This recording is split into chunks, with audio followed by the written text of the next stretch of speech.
because Arabic is the key to Islamic studies, right? But you cannot get Arabic until you have the right motivation. Yeah. And getting that run through the entire Quran will give you, I'm telling you, lifelong motivation. Yeah. Talking about this in theory, you say, no, you know what? I'm already motivated. I'm going to go to the Arabic. I'll see you in a month when you quit.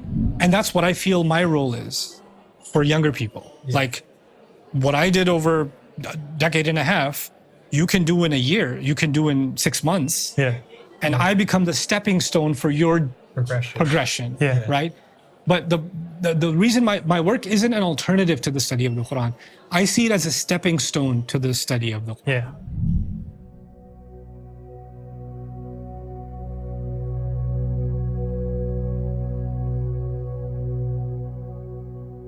So, Ustad, for an average Muslim, what would you say is a good path for learning?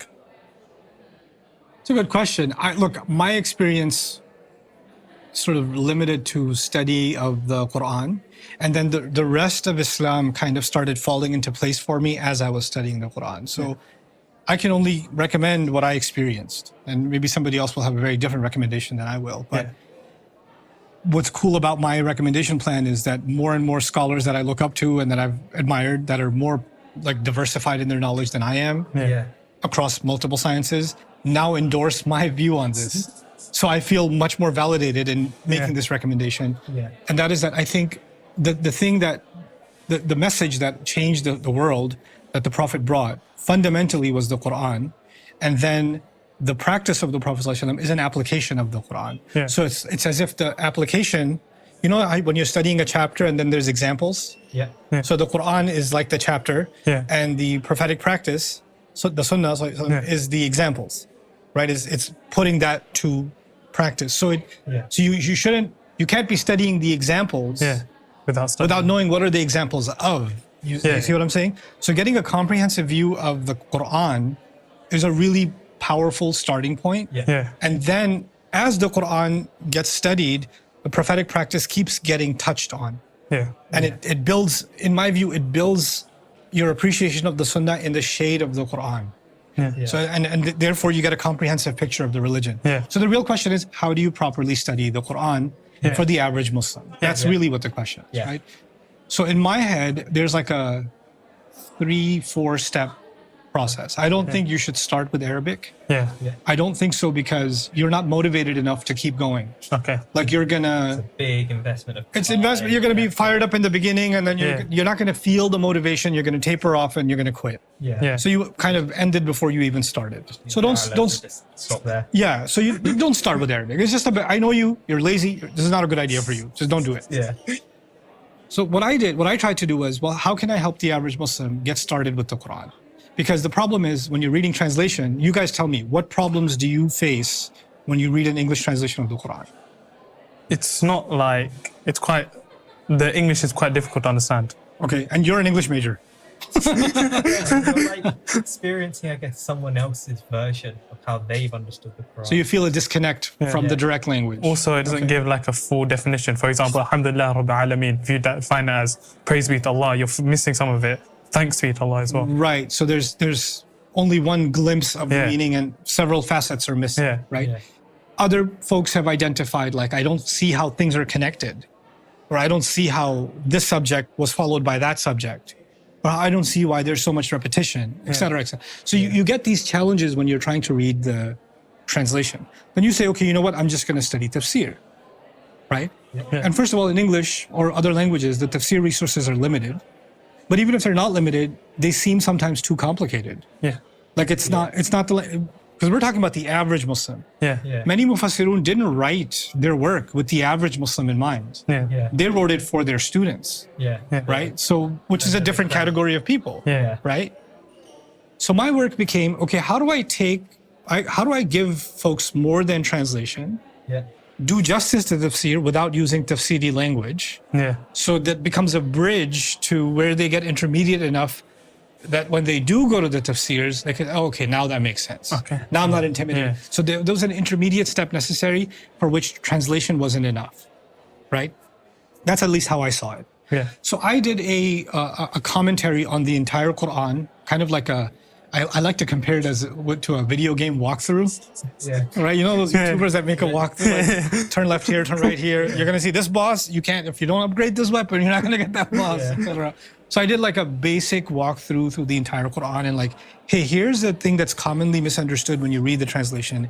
Here's something that people commonly ask when they get to this ayah, but not getting super hardcore on every detail. Just kind of let's walk through the whole thing, right? I call that a concise commentary. Yeah. So I put that together, put it on Bayna TV, and that's available. And my recommendation to anybody who says, hey, what do you recommend? Well, I recommend take advantage of the years of work I put in. So here's how.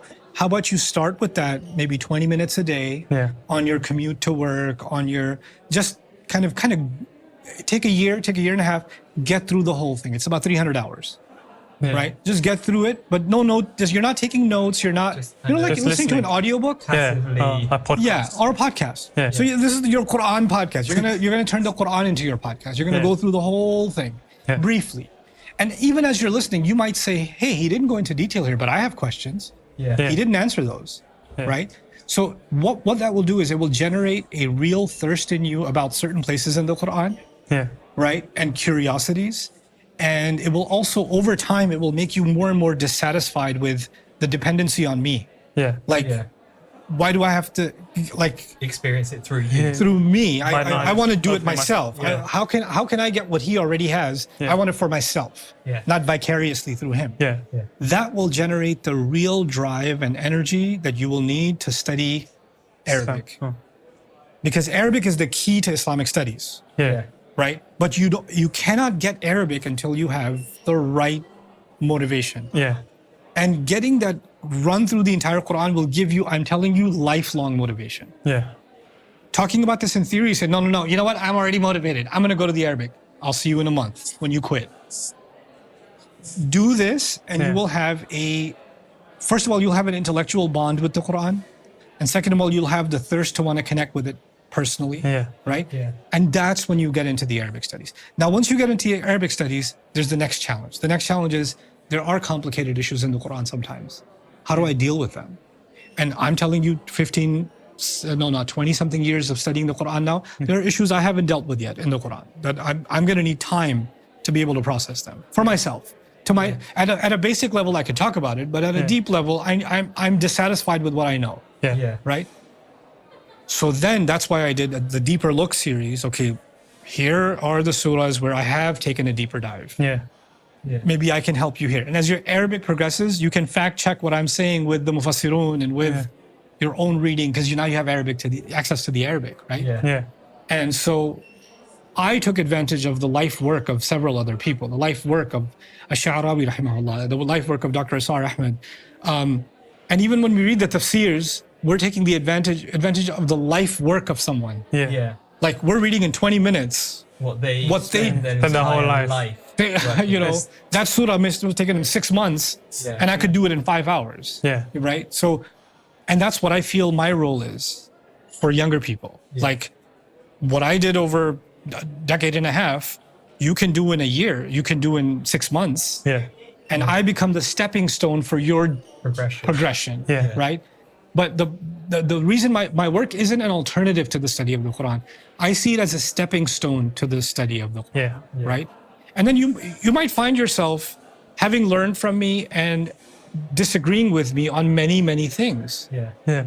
And in fact, I celebrate that progression because that's what I'm a product of. I'm a product of disagreement. I'm a product of inquisitive thinking, asking questions, and just because I arrived at a certain conclusion that I find convincing, you are free to arrive to a different one, so long as your loyalty is to the text, your loyalty is to the truth, then your right to explore and be convinced and find better argument, and that's actually what the Quran deserves. Because your loyalty is not to me, it's actually to the Quran. Disagreement also must become a bit more independent as a student and brave, in fact. So this is one of the things that's so cool about my own journey that I can't thank Allah enough. I became famous for whatever reason, and I got access to some very powerful scholarship around the world because of my fame that I probably never would have had like WhatsApp direct message access to Yeah. otherwise. And now I get to ask those people at the top of their fields Yeah. really unabashed, unfiltered questions about what, because I have a safe space with them Yeah. for my own exploration. Yeah. Right. And I think that's one of the biggest blessings in my life. It's the hugest blessing. I don't have to have reservations about what I'm exploring, you know, Yeah. Yeah. in this study. So, and that's why I want to do the best that I can with it, because I do see it as a responsibility. Yeah. But what excites me is actually this young generation of people that are coming, that are going to see my work as not the end point, but the Start point. the end Or point of stepping my stone. life Yes. is just a starting point for theirs. Yeah. You know, Yeah. that's what I see as really, really exciting. And that's why I decided that this work that I'm doing is not even, I don't think it's smart of me to do it myself. I need collaboration. I need to work with others and study as a group. So I just developed collaborative learning models for myself for Quran study. So it's a group of scholars, group of students that work together and study any Yeah. surah that we're working on. And I think, so to come back to the question, take us like a systematic journey through the Quran. Yeah. Let me help you for a year or two, then get into Arabic. If Yeah. you can't afford to go to Egypt or Jordan or wherever else, then do it online with me. And if not with me, with someone else, but just Yeah. do it. Finish, at least master the Arabic sciences Yeah. after that, because you'll have the motivation to see it through. Yeah. Yeah. And then as you're navigating the Quran, fiqh, hadith, sharia, all of that will start coming into play as you're navigating. Yeah. Just Yeah. almost as a part of like the journey itself. Yes. Yeah. Yes. It truly puts the Quran at the center, which it's supposed to be. Yeah.